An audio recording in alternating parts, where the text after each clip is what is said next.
Welcome back to another episode of Is Fits Happy. I'm Luke, And I'm Emma. and we're discussing Chapter 8 of Ship of Destiny this week, Lords of the Three Realms. As the title suggests, we start with Tintaglia. In her point of view, she has just finished her second kill, put up a little bit of a fight. It was against a bear, so she's feeling a little bit more proud of herself. And Right. like she's back in the predator mode and feeling satiated, but also hungry. Yeah, it's been a long time since she was able to eat last, so it's not that surprising. I guess literally a long time, but but also the last meal she had was just a deer, and now she's had a bear, and she's really on this mission to fill her stomach, but also make sure that she is looking for her own kind. Mm-hmm. While she slept, her next actions had become clear in her mind. If any of her folk survived, they would be at their old hunting grounds. She would seek them there first. So she is flying, eating, sleeping, flying, eating, sleeping, flying to these old hunting grounds. Yes, and it's quite evident that a lot more time has passed than Tintaglia has realized or maybe Yeah. expected, Mm-hmm. because everywhere she goes, there are no signs of dragons. There's no signs of them in the mud where they would be wallowing. There's no claim on the areas that would be good perches for mating or just sleeping. There's no signs anywhere. She can't see them in the sky. She can't see anything. She can't even smell them. Mm-hmm. And she also notices that the land has changed as well, a little bit more than she was expecting, because she has memories from, very, very ancient dragons. So she, through her memories, can recall the lands changing, rivers changing, that sort of thing. But to her, this is an extreme jump in how the land has changed from her last memories of it. Right. So she's trying to study where things have gone. She says that the familiar landmarks all had vanished. In the years that had passed, the river had shifted in its wide bed. Flooding and earthquakes had reformed the land numerous times. Her ancestral memories recalled many changes in the topography of the area, yet the changes she saw now seemed more radical than any her folk had ever seen. She felt that the whole countryside had sunk. The river seemed wider and shallower and less defined. Where once the Serpent River had raced strongly to the sea, the Rainwild River now twined in a lazy sprawl of swamp and marsh. Then we also learned that the old Elderling city was called Frengong instead of Trehog. Yes. Well, I guess Trehog is the Rainwilder city that's built next to the ruins of the old Elderling city, Frengong. Yes. And that's a name that we don't really get to hear ever again, I don't think, just because I don't think anybody else knows it besides the dragons, and I don't think that's really a thing that they share with the keepers. So it's interesting that little detail is put in for us to know, but not really touched on. A lot of this is lore and world building that I think first-time readers are getting straight up for the first time. And a lot of it is like, hey, these are old Elderling cities.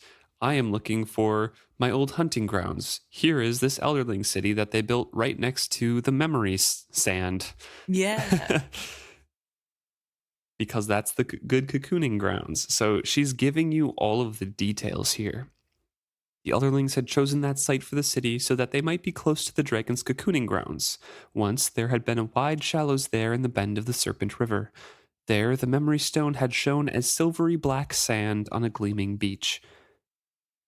So, goes through the process just in her mind, just recalling why the Elderlings had settled down there. Right. I think, interestingly, we get another area where there's natural forming black rocks, because obviously the quarry where Fitz and his uncle were in the end of the last book is where a natural deposit is.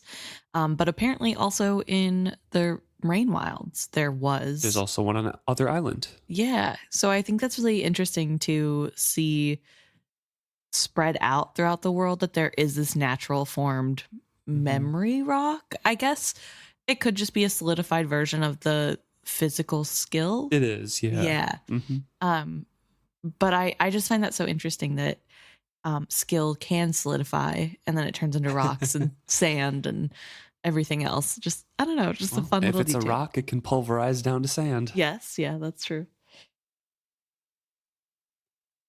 So she's looking for everything and is not seeing any trace of her old memories, really.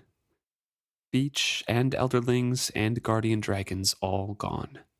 But, she reminded herself fiercely, Frengong had not been the only cocooning beach. There had been others further up the Serpent River. So, she is flying upriver now, hoping beyond hope that there's sign of dragons somewhere in the world. Right. I was wondering if when she says there's other cocooning beaches, does this mean that there were other elderling towns there as well? Or Mm-hmm. this one was just special to have an elderling town? We know Treog is not the only city that the Rainwilders are at, because I think there's Carrick or Carrick or something on the river as Mm. well, and they have a city by them. Treog is just the biggest, and I think the Oh, first, because okay. it's the closest to the harbor. Fair. Okay. So I think there are other ones as well. But yeah, I don't know. Or maybe it's Kasserich? I don't remember. Whatever it is. But there are other towns there, and that's where other cocooning beaches were. Yeah. Because the Elderlings seem to settle next to Skill in some way. Right. So we switch over to Malta's point of view, who is still in the boat with Satrap Cosgo and Kekki, and they're not doing well. No, it's been a long night and then next day. When darkness had come, bugs came out. So they're all suffering massively with welts and bug bites and just Water burns. water burns because there's mist in the air and it looks like the mist is caustic. So it is eating at their skin. Everybody's swollen and puffy looking. And Malta notes that even though she told Kekki not to, Kekki has drank from the river, which she doesn't think has killed her yet, but definitely could. Mm-hmm. And Malta talks a little bit about how she is very thirsty and it is, it's been a long time and there's nothing worse than being stranded in a boat surrounded by water you can't drink when you're thirsty. She also notes that Kekki is not doing well because of that. Probably Right. one of the worst of the three there. And of course, the satrap is just hopefully, or maybe it'll rain, Yeah. At least, this is the most innocuous comment he's made, honestly. I would probably say something in the same situation, be like, maybe it'll rain, Yeah. Maybe we'll get saved. But Malta's being like, rain falls from clouds. There aren't any. Valid. I feel like he's an annoying companion, even if he's trying to be nice. At this point, it's too late. He's annoying. I don't think he's trying to be nice. True. He kept silent, but she could feel annoyance radiating from him like heat from a fireplace. She didn't have the energy to turn and face him. She wondered why she had even spoken to him. Her mind wandered back to yesterday. She had felt something brush her senses, clinging and yet as insubstantial as a cobweb against her face in the dark. She had looked all around, but seen nothing. Then she had turned her eyes upward and seen the dragon. She was sure of it. She had seen a blue dragon, and when it tipped its wings, the sun had glinted silver off its scales. She had cried out to it, begging it for aid. Her shouts had aroused the satrap and his companion from their dozing. Yet, when she had pointed and demanded that they see it too, they had told her there was nothing there. Perhaps a blackbird, tiny in the distance, but that was all. The satrap had scoffed at her, telling her that only children and ignorant peasants believed in dragon tales. So she got super angry and didn't talk to him for a long, long time. And that was just telling him off right now was about the first time she has. Right. And to be fair, Malta knows dragons do exist because she was in the cavern or the rooster chambers with Yeah. the dragon egg. So she does know they are real. And it's probably even more annoying to have Satrap Cosgo come in and be like, oh, are you dumb? Those aren't real. And she's like, I've literally seen it. I guess she didn't see it hatch, no. but she knows it's real. Because she wouldn't have expected Rain and Selden to come behind and finish Right. opening it. True, but I guess she could probably assume that somehow the dragon got out if she saw the dragon. Yeah. When dawn had finally come, she had tried to persuade herself that it brought hope. The lone board that she had used as a paddle lasted less than half the morning. Her efforts to push them out of the main current of the river had both been exhausting and fruitless. It rotted away in her hands, eaten by the water. Now they sat in the boat, as helpless as children, while the river carried them farther and farther from Treog. Like an uncomfortable and idle child, the satrap picked at quarrels. "Why hasn't anyone come to rescue us yet?" he demanded. She spoke over her shoulder. "Why would they look for us here?" she asked dryly. "But you shouted at them as we floated past Treog. We all did." Shouting and being heard are two different things. "What will become of us?" Kekki's words were so soft and thick that Malta could barely make them out. The companion had opened her eyes and was looking at Malta. Malta wondered if her own eyes were as bloodshot as Kekki's. So this is where Malta starts to take Kekki a little bit more seriously in a way that Cirilla was never able to, and answers her truthfully here and says that, I'm not sure if we're fortunate. We may be carried to one side and caught in the shallows, but, we're probably going to get swept out to the bay because live ships might not be coming up this way because the Chalcedeans are holding it. Right. So rescue is bleak. Right. And that's if the boat holds together long enough for them to make it to the ocean. But she leaves that part out because she figures there's no need to panic them when they'll probably die first. Right. I will say I don't think that she necessarily takes Kekki more seriously here. I think she just thinks that people deserve answers to their questions, because I think that's what Malta has always wanted, right? Whenever she's tried to talk to adults, That's fair. she has wanted them to answer her and they all just treat her like a kid. And so in this moment, I see it more as like somebody's asked me a question, so I'll tell them what I know because I do think I know the answer. Yeah, that's fair. But I do think later she gains more respect for Kekki. But you're right. Cirilla would never. She'd just roll her eyes at Kekki. "Will likely die," the satrap pointed out ponderously. "The tragedy of my dying so young will be vast. Many, many other deaths will follow mine. For when I am gone, there will be no one to keep peace among my nobles. No one will sit on the pearl throne after me, for I die in the flower of my youth, without heirs. All will mourn my passing. Chalced will no longer fear to challenge Jamalia. The pirates will raid and burn unchecked. All of my vast and beautiful empire will fall into ruin, and all because of a foolish little girl, too ignorantly rustic to know when she was being offered the chance to better herself." Malta sat up so fast that the little boat rocked wildly. She ignored Kekki's frightened moans to turn and face the Satrap Cosgo. He sat in the stern of the boat, his knees drawn up under his chin and his arms wrapped around his legs. He looked like a petulant 10-year-old. She remarks that once she looked exotic to Malta, but now he just looks like a sickly little boy, and there's nothing going on with him, and she's angry that he's blaming everything on her, so she replies, "But for me, you'd be dead. You were trapped in a room that was filling with mud and water, or had you forgotten that?" "And how did I get there?" "By the machinations of your people. They assaulted and kidnapped me, and for all I know, they have already sent ransom notes. I never should have come to your ratty little town. What did I discover? Not a place of wonder and wealth as Cirilla had led me to believe, but a dirty little harbor town full of greedy merchants and their unmannered, pretentious daughters. Look at you! A moment of beauty that is all you will ever have known. Any woman is beautiful for a month or so of her life. Well, you are past that brief flowering now, with your dried-up skin and that crusty split down your brow. You should have seized your chance to amuse me. Then I might have taken you back to court out of pity for you, and you would have at least been able to glimpse what it was like to live graciously. But no. You refused me, and so I was forced to stay overlong at your peasant dance and become a target for ruffians and robbers. All Jamalia will falter and fall into ruin without me, and all because of your inflated view of yourself. We're going to die on this river, he sniffed. A tiny tear formed at the corner of his eye and trickled down beside his nose. This Oh, poor me. this guy, poor pitiful. I mean, That is an impressive bit of creative writing there, yeah, Cosgo. truly 10 out of 10. Great Good story. for you. Yeah.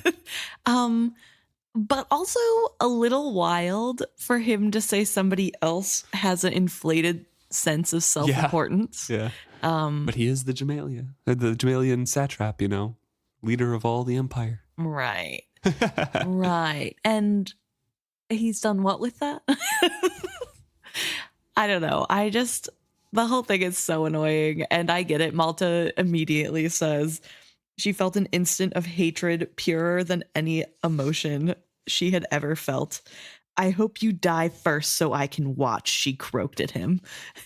Which, like, and then Cosgo relatable. immediately, traitor. I'm going to see you die for that. Yeah, I'm going to make sure that you get killed. No, I think it would be so annoying to be on this stupid little boat with Cosgo, especially. And even more so because he's blaming Malta. Half the stuff, not her fault. The other half, also not her fault. Like, it's all his own actions that have led up to this. And I find it really interesting how he's complaining about how the Bingtown is a ratty little town, not at all as great as he was told it was. But how did it get to that state? His ruling and sending of people and choices got it to the state that it's currently in. Like, everything that he's complaining about is a direct result of either his actions or his ruling. And then to sit there and be like, oh, they're going to mourn me when I'm dead and nothing will be safe. It's like, okay, you clearly don't live in reality. With those words, Malta is a traitor, and Cosgo's like, note this down, Kekki. Witness my words. She will be punished. I condemn you to live flaying and to be burnt afterwards. I swear that if we live, I will watch my sentence carried out on you. Malta glared at him but said nothing. It galled her to let his words stand, but she had no choice. She turned her back on him. That's important for later in the future part of this chapter. Yes. But he is saying, I promise I am going to see you die for those words. If we live. Right. And if I don't live and Kekki does, Kekki, you got to carry it out. Yep. It's my royal decree. Right. And then we go back to Tintaglia. So this chapter is a lot of back and forth between the two queens of the Rain Wilds, Tintaglia and Malta. And with Tintaglia's point of view, she is once again hunting, this time a foolish young boar. Her veracity almost frightened her.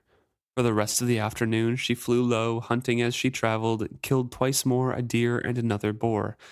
They were sufficient to her hunger, but no more than that. The grumbling of her belly kept distracting her from her avowed intention.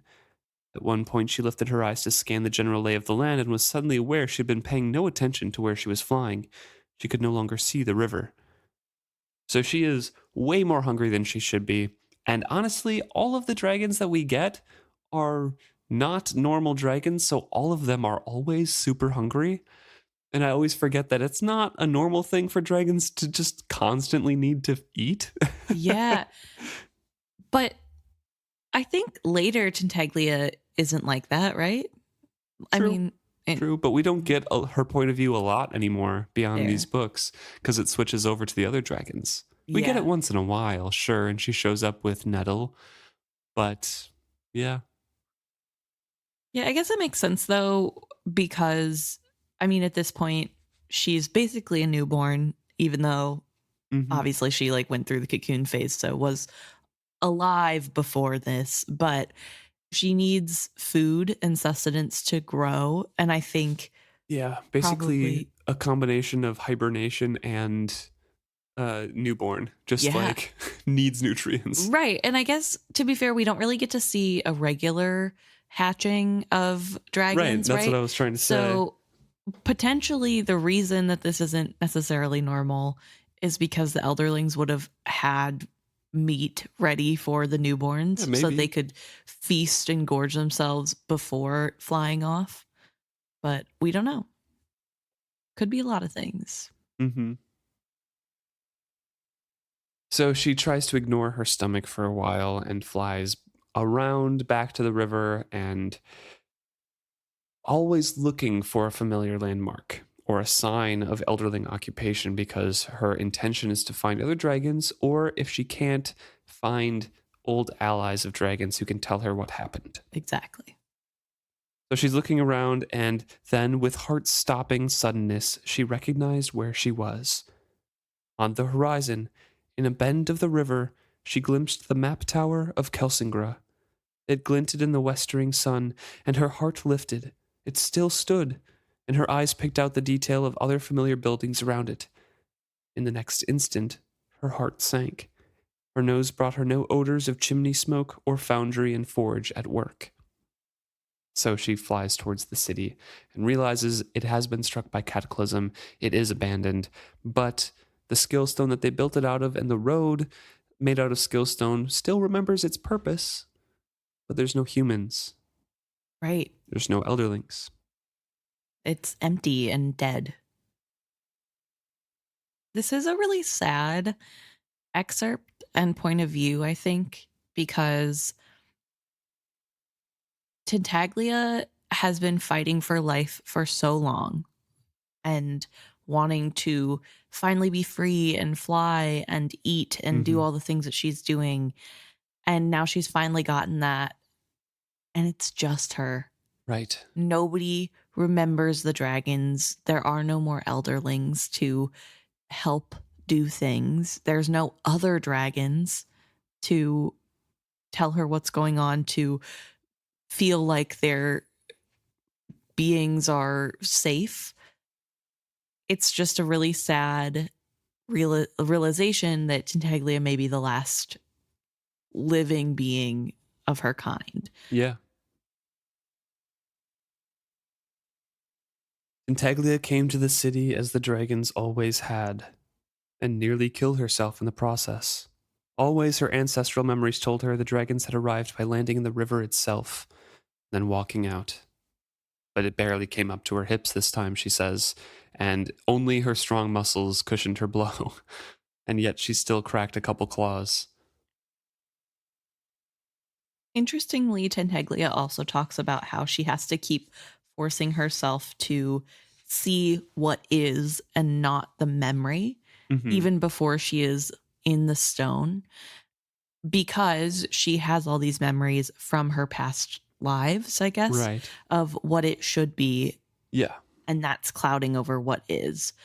And I found that to be a really cool detail because we often see with the humans that come in contact with the black stone, when they see all these memories, it's really hard for them to focus on what's real and what's not. And that's other people's memories. That's not even their own knowledge. This is the dragon's knowledge of what was that is Mm-hmm. getting in the way of what is. And I find that so interesting. And there's like a definitely more control over switching between views, it seems. And I think Tintaglia later, as she's walking through the city, talks about how she sets herself firmly in the present and so isn't bothered by the whispers of the memories. Mm-hmm. But it's, I don't know, I just find it really interesting to think about the duality of it's not just the stone causing memories and overlaying what they're seeing, it's their own memories that can Right. do that. Yeah.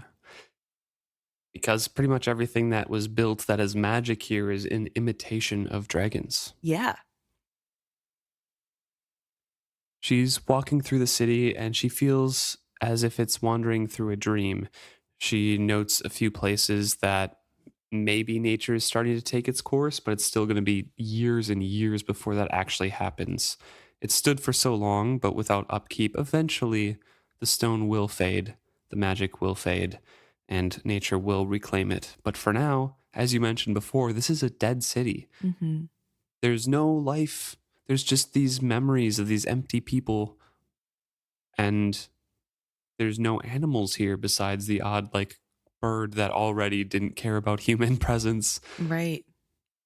So, yeah, very, very sad excerpt here and part of the chapter. It surprised Tintaglia that such a thought could cut her heart, that the city eventually would disappear and no one would remember a time when man and dragon had dwelt together. Humanity as it now existed little appealed to her. There had been a time, her ancestors whispered in the back of her brain, when dragon essence mingled with the nature of men, and elderlings emerged from that accidental blending.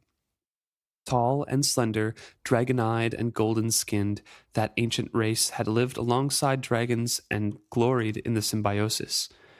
Tintaglia walked slowly down the streets made generously wide enough to allow a dragon to pass in ease. And she, comes across some of the old buildings and things. Right. I want to talk about the Elderlings really quick. Mhm.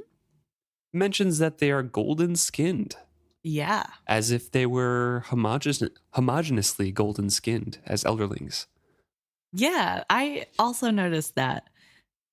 What do you think that's about? Like, is that part of the transformation of a true elderling? I don't know.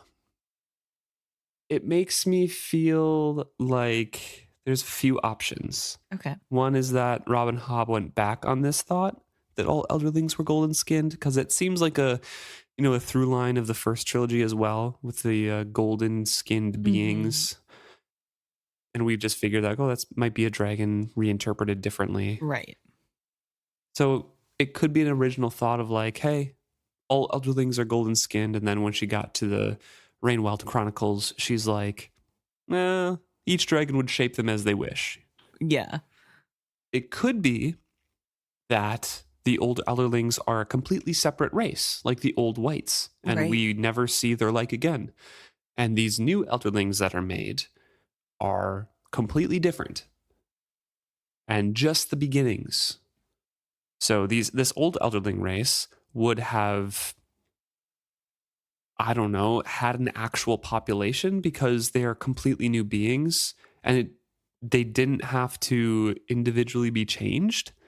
Yeah, well that's what I think was most interesting to me when reading this series, is that the Elderlings don't seem to have any record that we ever get to know about of them having trouble having children or them needing so much supervision from the dragons. And I feel like that's emphasized by the fact that the dragons are annoyed at their new Elderlings for needing so much help changing. Right.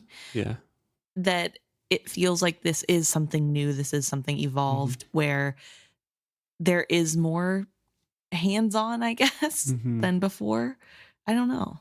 And the last option I have is that this is just words that are used and it's not an actual description and shouldn't be taken at face value. Because I can't quite remember, but I don't believe that Teletor and whoever Chimera is warging into in the memories in Kelsingra, I don't believe they're both golden skinned. I thought they were different color scales. I could be wrong.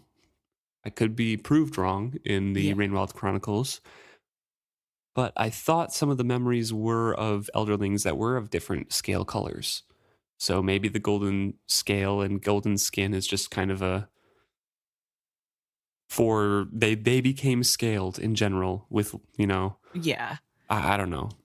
Definitely could be. I mean, there's a potential that the scale color has nothing to do with skin color, and that something about mixing the dragon blood or essence or whatever turned their skin golden in the same way a white skin turns, different colors as they do whatever they're supposed to do. Yeah, I don't know. Not sure, but it's definitely, I don't know, an interesting thought.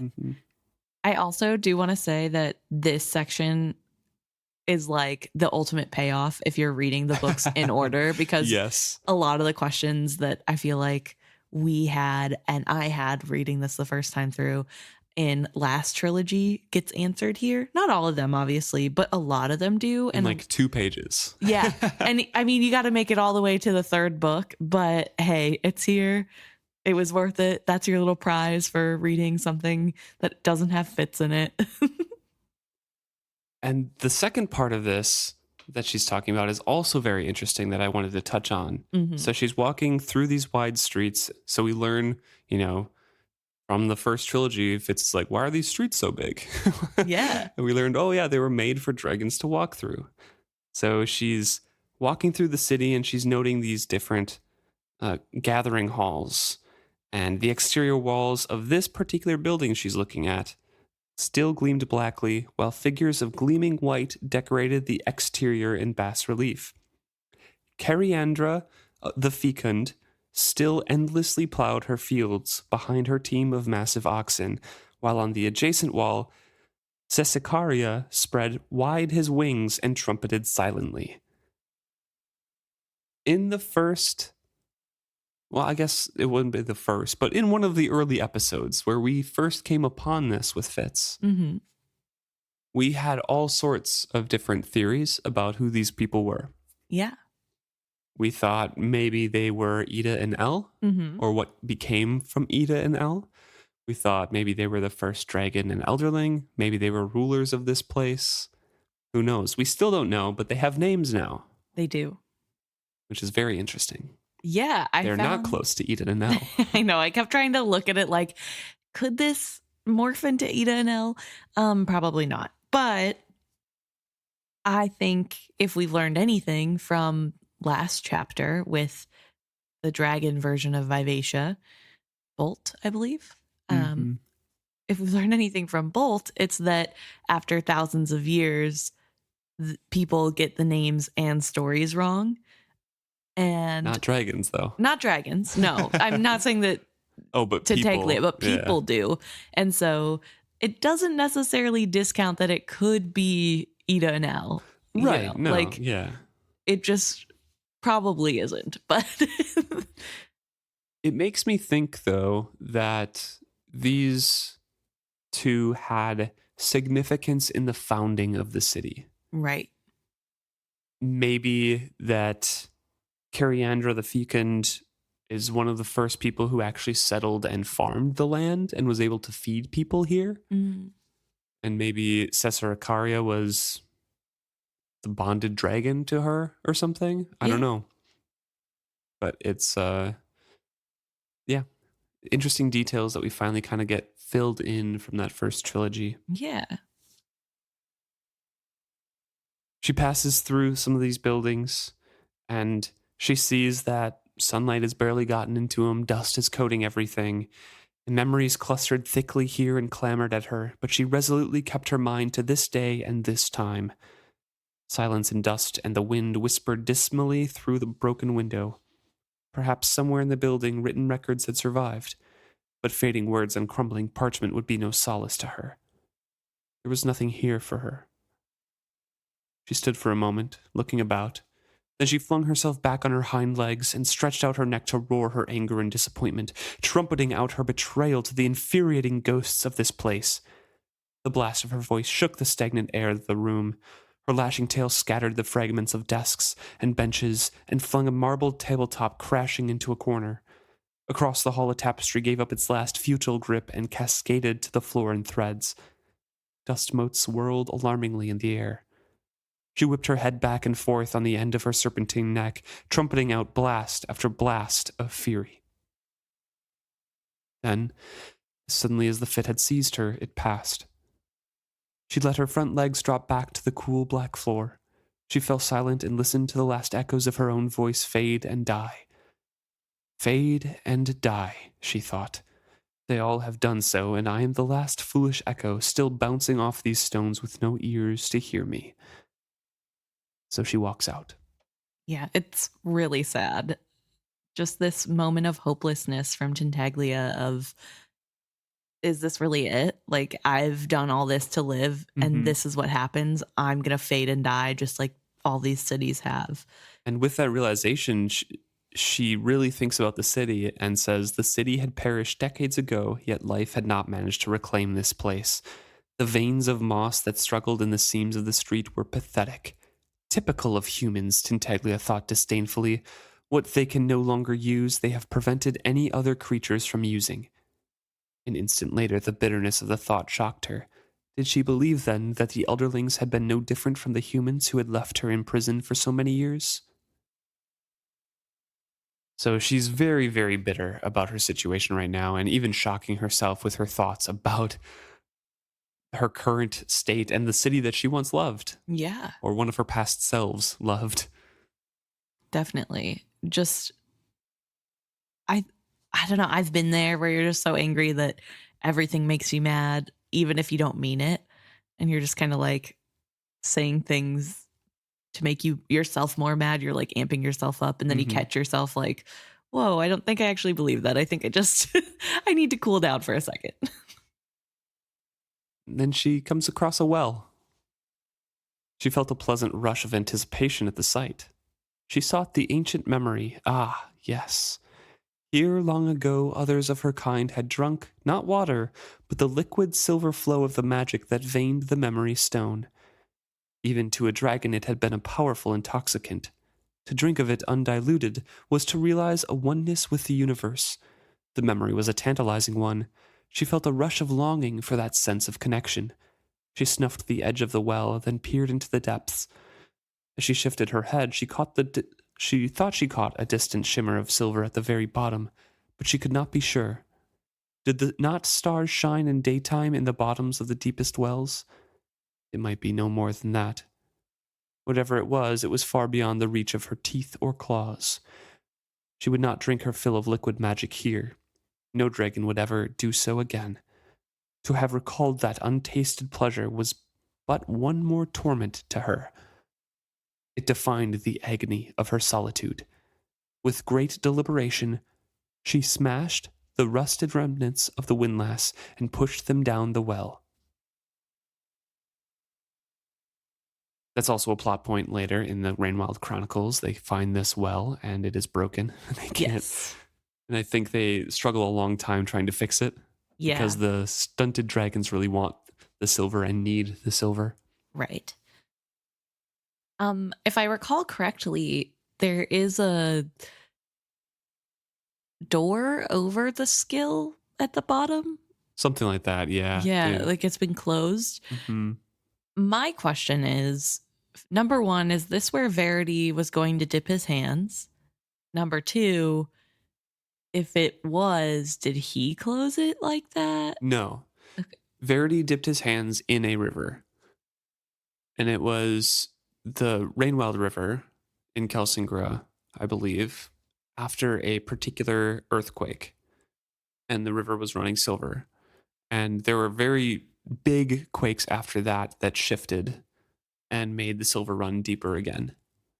Mm. And so you couldn't coat your hands again. But he did coat his hands more than once. Mm-hmm. And Kettle Mm-hmm. coated her hands. Yeah. So when did it switch to not be? I don't know. Not sure. Mm. But that's my thought on it. Okay. We switch back over to Malta, leaving Tintaglia in her bitter solitude. True. Go back over to Malta in her bitter solitude, but with company. Yes. The company's making it bitter. Yes. And she has fallen asleep. When she opens them again, the light was fading from the day. We're kind of going step in step with Tintaglia's timeline here as well. Light was fading when Tintaglia looked at the well and destroyed that. Right. And now Malta is awake again. Right. And it was a small mercy that the light was fading because it was so hot and they were in direct sunlight. But now the mosquitoes are buzzing once again. Mm-hmm. So there is no rest for Malta and the Satrap and Kekki.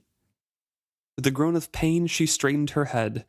Kekki was a crumpled a heap of rags, half on the seat, half in the bottom of the boat. She looked dead. Horror seized Malta's heart. She could not be stuck in this boat with a dead woman. She could not. Then the silliness of her terrified thought struck her. A terrible smile twisted on her face. What would they do if Kekki were dead? Put her over the side into the devouring water? Malta could not do that. any more than she could sit here and stare at a dead woman until she herself died. So she asks, Kekki? The companion just twitches her hand, so Malta knows that she's not dead, and Malta goes over there to try to lift Kekki to a better position. Right. But unfortunately, she is also very weak and can't really do much, but she tries to pretend like she's giving comfort. Yeah. Help me live. The companion's plea was a pitiful whisper. She hadn't even opened her eyes. I'll try. Malta felt she only mouthed the words, but Kekki seemed to sense them. Help me live now, Kekki repeated. Her efforts to talk were cracking her lips. She took a sobbing breath. Please, help me live now, and I'll help you later. I promise. It was the pledge of a beaten child, promising obedience if only the pain will stop. Malta patted the woman's shoulder. Awkwardly, she lifted Kekki's head and set it where the thwart of the boat did not press so roughly against her cheek.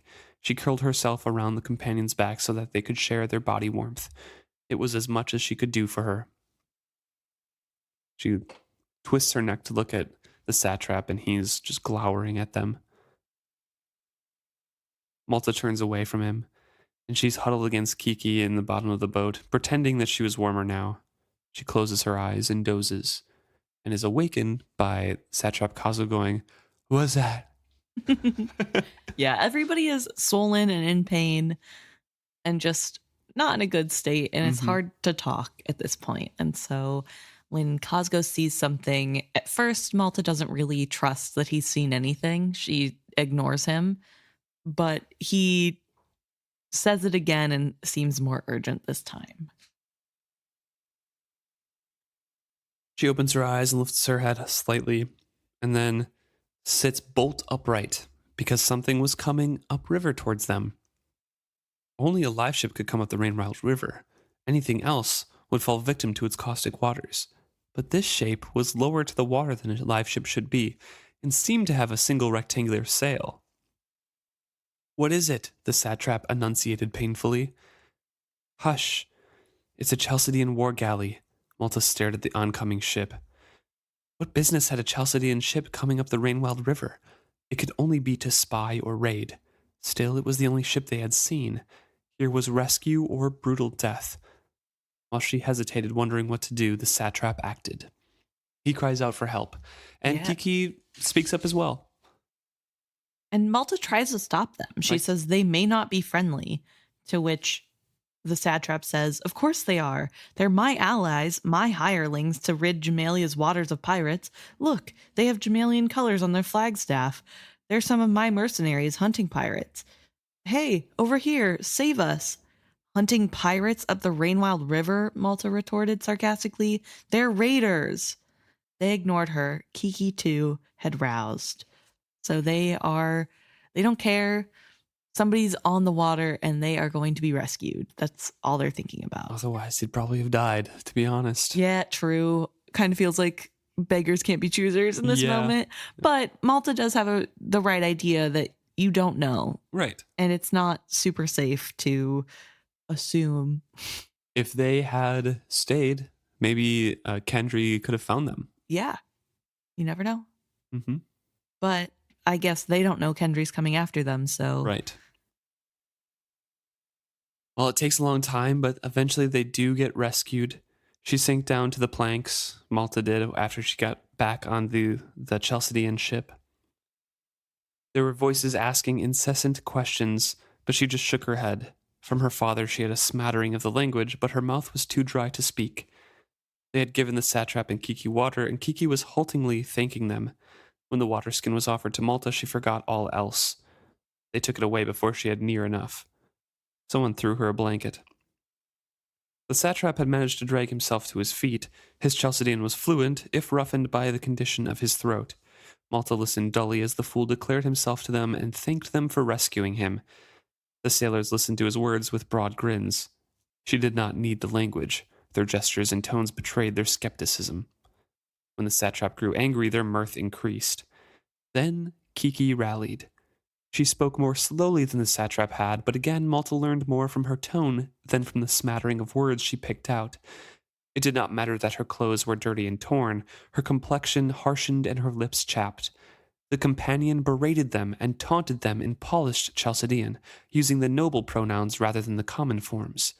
Moreover, Malta knew that no Chalcedean woman would have dared spoken so unless she trusted firmly in the status of the male who protected her to shelter her from the sailor's wrath. Kekki gestured at the banner of Jamalia that hung limply from the ship's mast, and then back to the satrap. The men's attitudes kind of shifts to uncertainty then, Right. and it's finally established that this is the satrap. Yeah, I think this is another thing that the satrap didn't even think of happening, but Right. Oh yeah, this almost dead person floating in the middle of the river is the satrap. Right. Yeah, sure. Okay, bud. Like, but Malta does mention here that Kekki kind of saves the day, because if Kekki wouldn't have stood up for the satrap, I guess, they probably wouldn't have believed him still because of women's role. And I think it's really interesting to see a character use the femininity roles in a way that is for her own benefit and a lot more calculating than it would seem on the surface. Like, we have, it's good to have Malta's point of view, because I think, well, I guess with Cyrilla, she doesn't know any Chalcedean customs or words, so she would have no idea what was going on. But this especially, it's really good to see maybe there's more to Kekki than meets the eye. And I think this is also part of what starts getting Malta to realize there's more to Kekki than she thought. Malta sits up and gets up on her own because she notes that any man touching a woman is who is under protection is like a violent felony, basically. The man who helped her to her feet was careful to touch only her hands or arms. To do otherwise was deadly insult to her father or husband. Malta tugged her blanket more firmly around her shoulders and managed to totter stiffly after the satrap and Kekki. So, in their culture, you could be killed for touching a woman that is under the protection of a man inappropriately. So we learn more about Chalcedean customs here than we have throughout any other points of view, really. It's actually kind of frustrating in a way, because it is really interesting to learn about the Chalcedeans and what their thoughts are, and especially from a perspective that isn't anti-Chalcedean, because Malta's dad is Chalcedean, or his parents are Chalcedean. Yeah. So she probably has respect, or maybe not respect, but understanding of the culture in a way that's a lot less judgy and a lot less harsh than a lot of other perspectives basically every other perspective we get. So I just wish we got more of this, where we got sort of a impartial viewing of Chalcedean culture to learn more about. They're escorted to the aft structure, which has some cabins in it. The warmth made her skin sting and tingle. A man seated behind a chart table finished inking in a line and made a small notation to himself. He lifted his eyes slowly to regard them. The satrap boldly, or foolishly, advanced to drop into another chair beside the table. When he spoke, his tone was neither command nor request. Malta caught the word for wine. Kekki sank to the floor to sit at the satrap's feet. Malta remained standing by the door. She watched the events as if she watched a play. With a sinking heart, she knew that her fate was in the satrap's hands. She had no faith in the man's honor or intelligence, yet circumstances trapped her. She did not have enough Chalcedean to speak for herself, and she well knew her inferior status by Chalcedean custom. If she tried to declare herself independent of the satrap, she would also be shearing herself of whatever protection he might offer her. She stood silent, trembling with hunger and fatigue, and watched her destiny unfold. So a cabin boy brought some sweet biscuits and some wine, and she had to endure watching the captain pour wine for himself and the satrap. They drank together, they ate together, they did all the talking, and once in a while Satrap Cosgo would feed Kekki a little scrap, as if she was a pet at his feet. Right. And he's just giving her scraps, which feels rude, but also in line with how they would expect Kekki to be treated. The woman took the tidbits and nibbled at them slowly with no indication she desired more. The woman was exhausted, but Malta marked that the companion seemed to be striving to follow the conversation. For the first time, Malta felt a stirring of admiration for Kekki. Perhaps she was tougher than she looked. The days of exposure had left her eyes mere slits in her swollen face, but a shrewd light still glinted in them. Can you imagine Malta from the beginning of this series thinking that about Kekki right now? Right, I know. No. No, I feel Not at all. like she would hate Kekki. Maybe she'd be jealous and wish that she was Kekki, but I don't know. It's so interesting how much she's grown, and now she's appreciating that women also can have power and take power and Right. do things to have power in ways that Remember, men say they have power, but they can't do anything. exactly. That's Malta's realization, and Tintaglia backed it up. True. Yeah, so I don't know. I just find it so interesting to see how much she's grown, especially in this moment. But I do feel really bad for Malta here because she is ultimately what, like 13, 14, and she's in this horrible situation where her life is on the line. And she's stuck between a rock and a hard place where she can either say, I'm not with them and lose what little protection she has from them, or she can stay, say, pretending to be with them and just has to hope that the satrap doesn't keep good on his word to have her killed alive while he Right. watches. Yeah. The captain also, after the food and wine, brings out some of the smoke, and Cosgo's delighted, of course. And soon smoke tendrilled through the room. The men talked expansively and laughed often. Malta found she could scarcely keep her eyes open. She tried to keep her attention on the captain and judge his reactions to what the satrap said, but it was suddenly hard to concentrate. It took all her will just to remain standing. So she is obviously exhausted at the end of her rope here, and eventually the food and wine seem to have restored some of Cosgo's strength, and Kekki tries to follow, but she needs help, and Malta's just kind of standing at the doorway, and Satrap turns back to Malta's like, well, help her. Okay, quick note. I don't think this is out of exhaustion. I think this is an effect of the smoke in the room. Both, everything. I mean, yeah, but I just There's finally warmth. There's finally, there's drugs in the air, but also she hasn't eaten and she's barely had water for 2 days. yeah. But I don't know. I just the way that she talks about suddenly getting drowsy and everything seeming far away, and even though she wants to concentrate, she can't, seems really familiar to How Fitz reacts to yeah, everything. how Fitz reacts whenever Regal indulges in the same pleasure herbs. Mm-hmm. So I just found that really interesting. But then I also wanted to ask, can Kekki walk? Or is she doing this on purpose? Like, is this part of her plan to help? I don't know. You tell me. I kind of feel like Kekki is trying to help Malta in her own way. I think she's pretending like she can't get up so that it re-solidifies Malta being the maid, which is its own sort of protection. Then she isn't a companion, but she can't be touched either. Mm-hmm. And I think that's good. I don't know.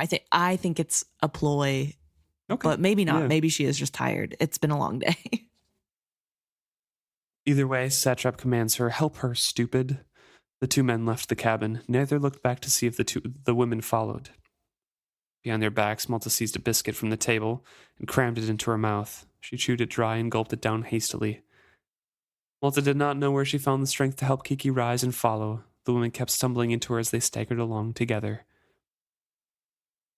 Malta did not like the looks she got from some of the sailors. They seemed to mock her appearance, even as they leered at her and Kekki. Eventually, they halt behind the satrap, and a man was hastily moving his possessions out of a rough wooden-framed tent set up on the deck below the skeletal castle. The instant he dragged his gear out, the captain gestured the satrap in. They enter the room, and the man who had moved his belongings set his hand upon her arm. She looked up at him in confusion, wondering what he wanted, but he grinned as he addressed a query over her head to the satrap. The satrap laughed aloud in reply, then shook his head. He added something with a shrug. Malta caught the word later. Then the satrap rolled his eyes as if marveling at the man's question.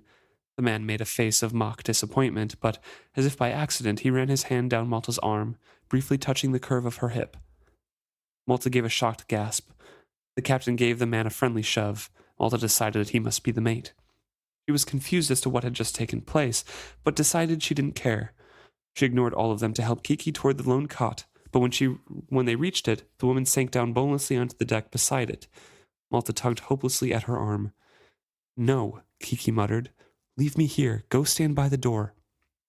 When Malta looked at her in consternation, the woman mustered all her strength to command, "Don't question it now. Do as I say." Malta hesitated, then became aware of the captain's gaze on her. She rose awkwardly and limped across the room to stand by the door. Like a servant, she suddenly realized. Anger burned in her, but gave her no strength. She let her eyes rove the small room. It was very obviously temporary. She wondered at that. A moment later, the captain was bidding the satrap good evening, and the tent flap falls. And Malta sinks to the floor. Yeah, so lots happening. Malta realizes that she's taken on the role of maid. Kekki's and is angry at that. And is angry. And Kekki's asking her to trust her and just do as she says. And she learns out why a little bit later. Kekki does explain herself. But yeah, things are moving pretty quickly, and Malta is out of her element at the moment. Doesn't really follow the conversation and can't follow the conversation, and doesn't know that the sailor is asking about her. Right. I think she kind of knows, but is just so tired and worn out that she just can't grasp. It's too much happening all at once. And I feel really bad for her because she is in this situation, but also that she is having to play this role of servant. And of course, as a noble lady, she's going to be offended at needing to pretend to be a servant. But interestingly, and I think smartly, she still does it because even though she doesn't want to be a servant or perceived as a servant, she understands that now is not the moment. And all I can think throughout this whole chapter, or this whole section rather, is the difference between Malta and her brother Wintrow, because I just keep thinking if Wintrow was in this position, he would have opened his mouth and made the situation worse by now. He would have been like, "I'm no servant," or, he just, obviously it wouldn't be the same situation because he's not a girl, but ignoring that aspect, it's really interesting to see how Malta is more calm and accepting of changing things, even when they're not what she wants them to be, because she understands it's temporary. Whereas now, now that's how she's matured, I guess. But Wintrow, even now, Wintrow seems as though he has a sense of what he thinks is the right thing and cannot just stand by if he doesn't agree with it. Right. Yeah, and I don't know, I just find it so interesting how completely different they are in that way. Mm-hmm. "Get up," the satrap advised her. "When the boy returns with food for Kekki, he will expect her servant to take it from him. Don't humiliate me by refusing it. He's bringing warmed water as well. After you bathe me, you can see to her as well." "I'd rather throw myself over the side," Malta informed him. She did not move. "Then stay there." With a total disregard for Malta's presence, he began to peel off his filthy clothing. Affronted, she looked away, but could not escape his words. "You won't have to throw yourself over the side. The crewmen will probably do that after they have finished with you. That was what the first mate asked about as you came in. 'Is the scarred one available?' he asked me. I told him you were a servant for my woman, but that perhaps later she could spare some time. Some of your time." A superior smile curled the corners of his mouth. "Remember, Malta, on this ship, you might as well be in Chalced. On this boat, if you are not mine, then you are no man's woman, and in Chalced, no man's woman is every man's woman."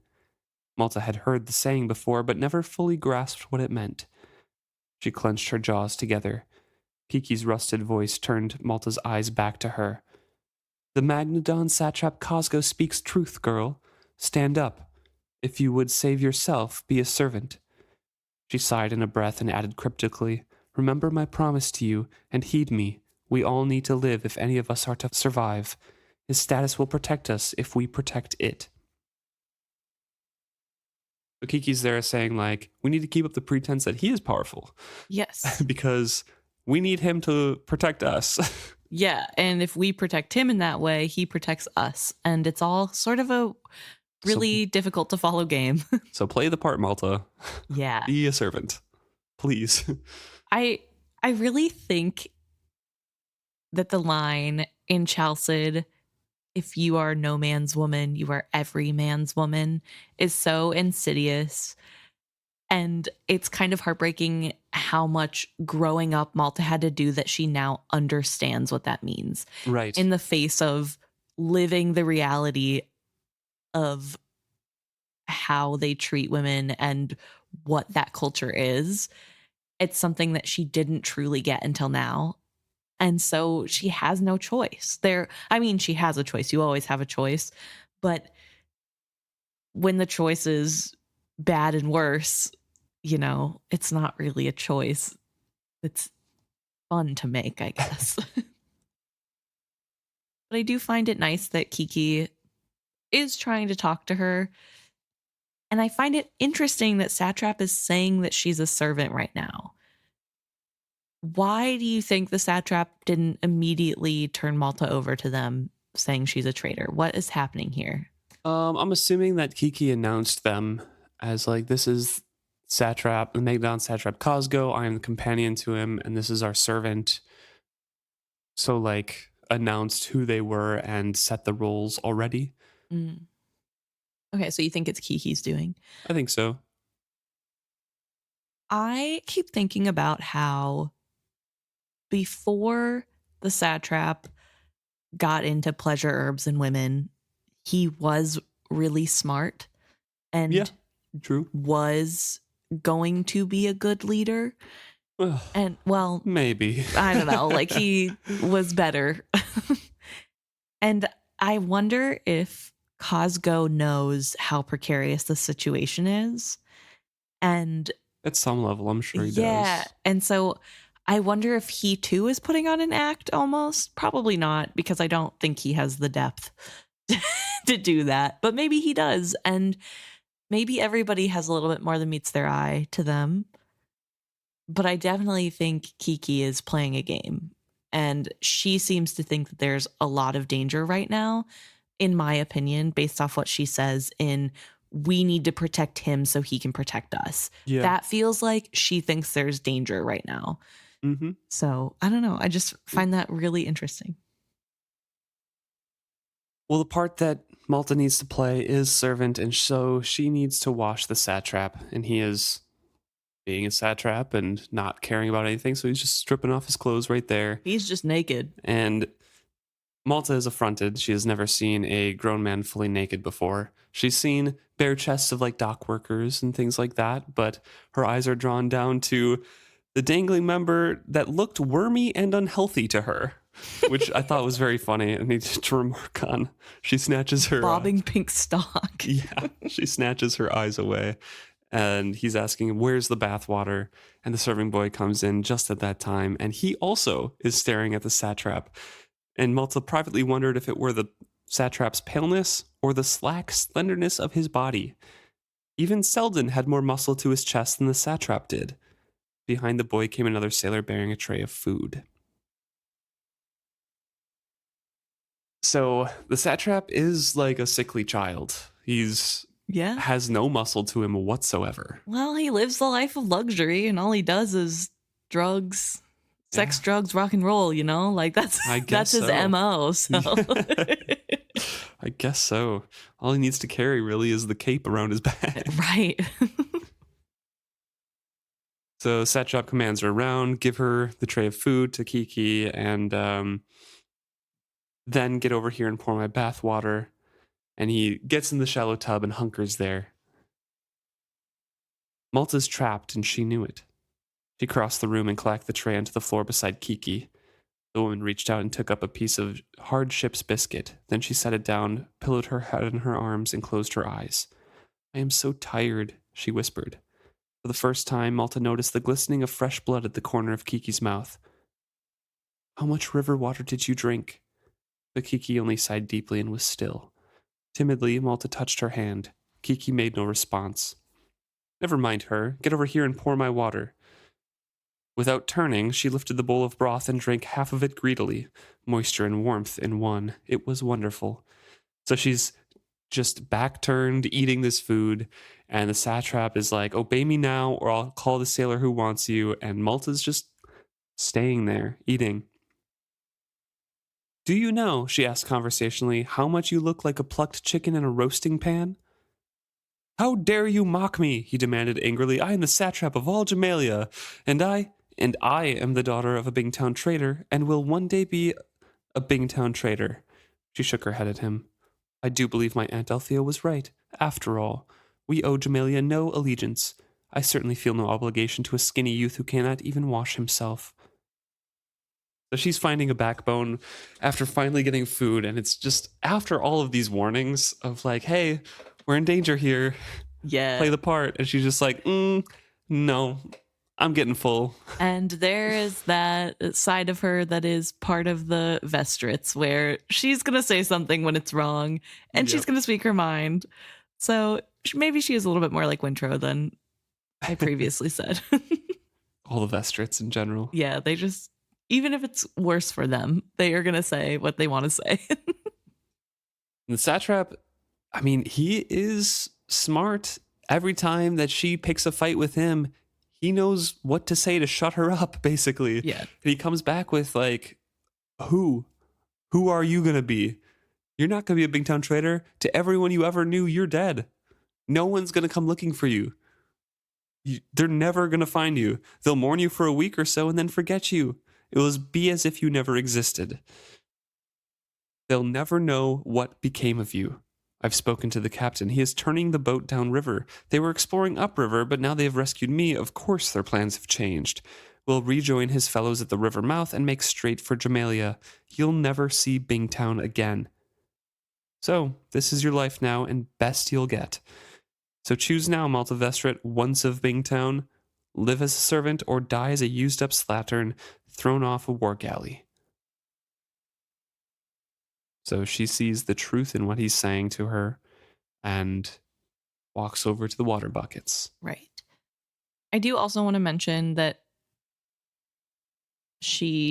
something that we kind of skipped over is that as she was eating this food, she does make mention that she's going to be honorable and leave half of it for Kekki. Yes, exactly half of everything. Yes, so she does leave half the food. But I mentioned that because as she's sitting there watching his awful smile, the food is caught in her throat, and she just realizes that he's right. Mm-hmm. That's probably something she hasn't thought about at this point, that people think she's dead, because she doesn't know that Rain was with Tintaglia, if Tintaglia even showed up for real, because she's the only one who saw it. Yeah. But she doesn't know Rain was there, so she doesn't know that they know she's alive. Mm-hmm. And so to her, he's right. She was so weary and so hopeless. She didn't want to be a servant, nor did she want to be used and discarded by a boatload of filthy Jamalian sailors. She wanted to live. She would do what she must to survive. She picked up the steaming bucket. She stepped up to the satrap's tub and poured a slow stream of water over him till he sighed in pleasure at the running warmth. A sudden waft of the steam made Malta smile. The idiot had heated river water for his bath. She should have guessed. A ship this size would not carry a vast supply of fresh water. They would conserve what they had. The Chalcedeans evidently knew they could not drink river water, but did not realize they should not bathe in it. But they probably did not bathe at all. They would not know what it would do to him. Tomorrow, blisters would cover him.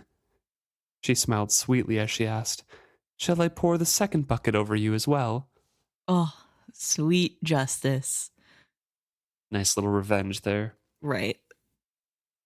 I really like that Malta gets a little bit of sweet revenge in this moment, because things are looking pretty bleak for her, and this is not a great place to be. But I do also want to go back to the comparison between her and Wintro, and I think it's interesting that she is making choices. She is like, you know what? I hate both options, but I want to live, so I'm going to make sure that that happens. So guess I'm doing this. Whereas I feel like Wintro would be like, I don't like either option. I'm just going to sit here until somebody forces me to make a choice, and then I'm going to pretend like it's their fault. If that makes sense. Like, I think. I mean, I feel like you're comparing first 10 chapters Wintro to Malta now. No, literally last chapter we had of Wintro, he was forced into sharing consciousness with Vivacia because he didn't want to make a choice. He still is like that. Because he wanted Vivacia to live unaware that she was a dead husk. Yeah, but I'm saying whenever he doesn't like the two options he's given, he hunkers down and doesn't want to make a choice. And I think that's like still part of who he is, even if it's not as bad as when he was, I don't know, younger. But in my opinion, that is who Wintro is. Yeah, and so I just disagree with you on that, but okay. I can see it, like, from the different situations. Yeah, so I think it's interesting that here we have Malta facing similarly difficult positions, and she doesn't like agonize over what's the right choice, or, you know, like, I don't know. She just picks one and is like, well, I'm going to make it work. More similar to Althea that way? Yeah, I think that's more of a Vestrit trait. What, and Wintro is an Vestrit?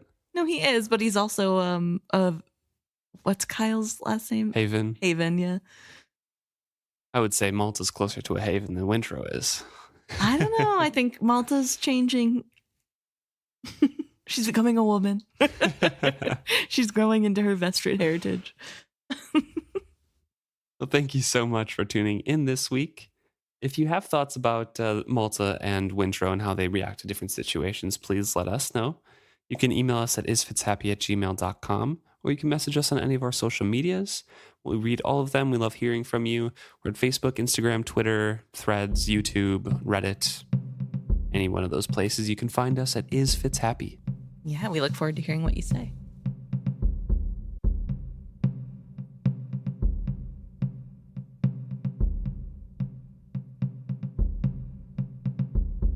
Okay, now we get to talk about our favorite stuff, what you guys have written into us. And we're going to start with something that feels on topic, which is a message from Jamie on Instagram.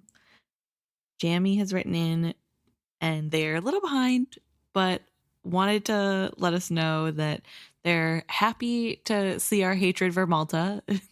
They feel vindicated, but that they can never truly hate Malta because she turns into such a cool person, and just what she goes through is a lot. And especially her birth of her child is crazy, and she's so strong, and just like ultimately becomes a really good character. And so I thought that was a really good one to read.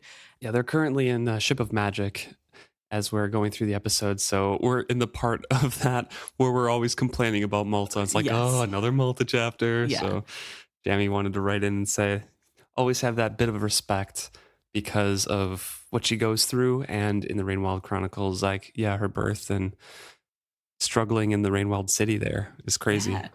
No, I definitely think Malta is easier to stomach as she ages. Yeah, I don't know. I feel like it was especially good because we've been so nice to her lately. So I thought it'd be interesting to talk from the point of view of somebody who's glad that we hate her too, but we don't really hate her. We just were annoyed by her naivety and bad choices. But here she is, learning, growing. We love to see it. So thank you to Jamie for writing in. We also got an email from Anna, and this is an email specifically about Cyrilla. Yeah. So Anna says that the whole reread of Cyrilla has me thinking of the word sophomoric, pertaining to or characteristics of a sophomore, regarding as self-assured and opinionated but crude and immature, hence bombastic, conceited, immature, and complacently ignorant. Fits Cyrilla quite well. Nicely done. Yeah. And Anna goes on to say, I think describing someone who has studied something and thinks the little knowledge they have from classrooms and books translates into real world knowledge very much like a sophomore in college. And this feels so like Cyrilla because she studied in Bingtown, where she's the only person, or studied Bingtown in a place where people don't really have books and don't really care about Bingtown. So, of course, she's the Because, smartest yeah. person in the room Mhm. on this topic. And then when she goes over into Bingtown, They lived it. yeah. And so she's no longer the smartest person in the room.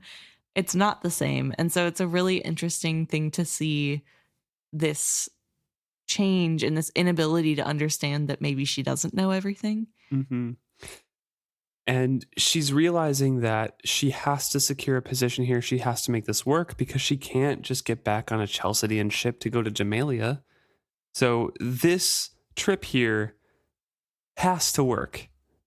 She needs to be safe and make Bingtown a place for her for the future.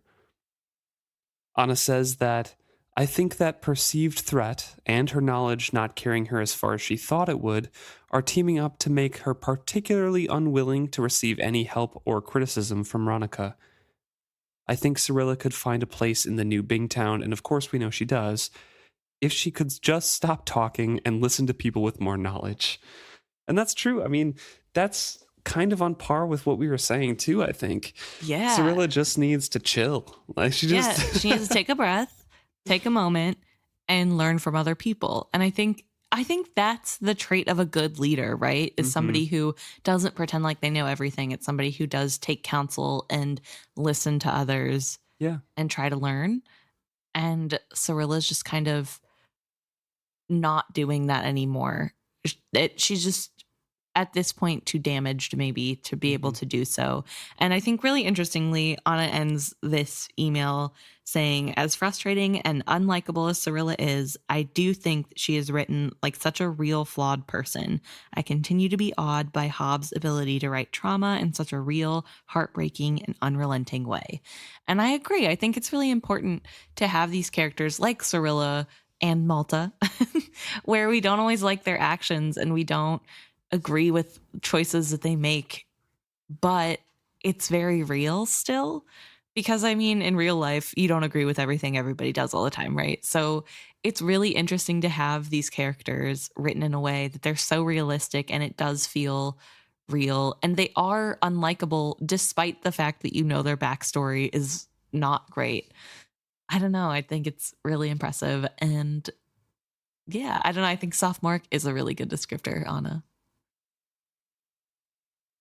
And lastly, we had a message on Reddit from Blue Weasel. So thank you for writing in there. Also about Cyrilla. Yes. And honestly, Anna and Blue Weasel have a lot of similar thoughts here.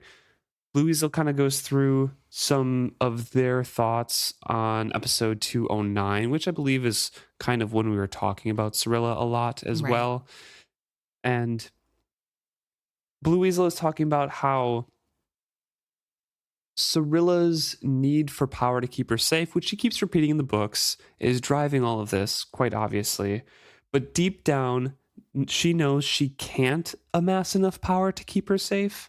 She once thought that her wisdom, education, and general value as a companion was enough to keep her safe, and was proved wrong in a horrendous way. No wits, reasoning, or inherent value of her esteemed position could save her.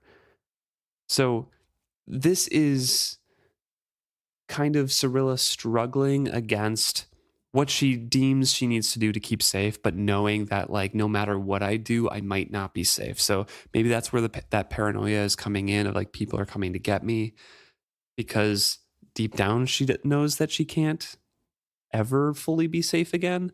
Yeah, and I think that Blue Weasel makes some really good points in that before there was safety in her knowledge and there was safety and she did get power from defying the satrap and being smart. Like her role had power behind it and she was safe for a time. And then when that stopped working, it just is a really hard thing to grasp. Yeah. Like this change in dynamic from going from keeping herself apart from the satrap and talking back to him and having knowledge about something was power. And now she's in this position where she knows deep down that that's not enough. That's never going to be enough again, because clearly it didn't work. And I think that is a really beautiful thing that has been, I mean, obviously it's not beautiful what has happened to her, but it's a beautiful way to have written that conundrum in to this story. Blue Weasel does talk also about the theme of denial that is kind of woven into a lot of the characters in all of Robin Hobb's books. Here's Fitz, Althea. We've talked about some of those self-denials of reality too, particularly for Althea and Brashen about if they like each other. Right. But for Cirilla too, she's denying her current reality quite a bit, and Blue Weasel brings that up. She's trying to alleviate her anxiety, saying like, oh, I'm getting enough power. If I had enough time, like all of these things would happen and are happening. And then that's just kind of increasing her anxiety because she realizes these things that she's built up in her mind aren't happening the way that she's dreaming them. Yeah. And so things are going wrong for her, you know, like these people are getting in the way and messing up her perfect world. Bingtown isn't fixing itself. How dare these people not invite her in and be happy that she's here? I think those kinds of things are important themes here. And I don't know, Cirilla really just shows that, like, kind of embrace the reality. Don't try to live in denial there. Yeah. You know? I think it's really interesting to see this cycle play out in Cirilla. And it does feel very, very realistic. I guess I have anxiety, and I know sometimes whenever I'm especially anxious, I get into these states where I circle and I just keep convincing myself that if I do this, I'll feel better. And then I do the thing and I don't feel better. And so then I double down because you just like get in this thought pattern. It just, and it doesn't get better, and it does just continue to get worse until you can break yourself out of that cycle. And so and it's a lot of work to break yourself out of that cycle. It is. And you have to be able to recognize that you're even in the cycle, because sometimes it is really hard to tell, oh, these aren't constructive thoughts, or this isn't real. Sometimes it feels really real. And so I think it's really interesting to have a character going through that who can't really see the spiral that we can see happening. And I don't know, I do feel bad for Cirilla. As hard as I am on her, as we are on her, I do have sympathy for her, but also I don't think, like with Kennit, not that they are anywhere near as equal, but like with Kennit, I don't think that bad things happening to you excuses bad things you do to others. Right, yeah. And so I think it's really interesting to have a character who is so sympathetic but still so hateable. Kind of tangential to that, but you know, like close to it. Blue Weasel finishes up with a rather funny comment here. Random other point. While in most situations I think Ronica would be a little out of pocket giving unsolicited trauma advice in most situations, I think it's justified if the person's coping mechanisms are causing a civil war in your country. Honestly, yeah, that's true. Just true. Like, you know, normally I'd coddle you, but fix your trauma or we're going to war. Yeah. So very good. So thank you to Blue Weasel, and thank you to everyone else who wrote in. Oh, also, quick aside, we had a listener, Dana, post a picture of the start of their tattoo sleeve. Yeah, their Robin Hobb inspired tattoo sleeve, and it is of Icefire and Tintaglia. It is super sick, and if you want to see it, it's on the Facebook comment section. For episode 211. Yes, so very cool tattoo. Love to see it. Thank you, Dana. I'd love to see it updated, as there are plans for it. So yeah. So thank you everyone for writing in. We really enjoy seeing what you have to say and hearing about how much you also love the series. Thank you so much, and we'll see you next week.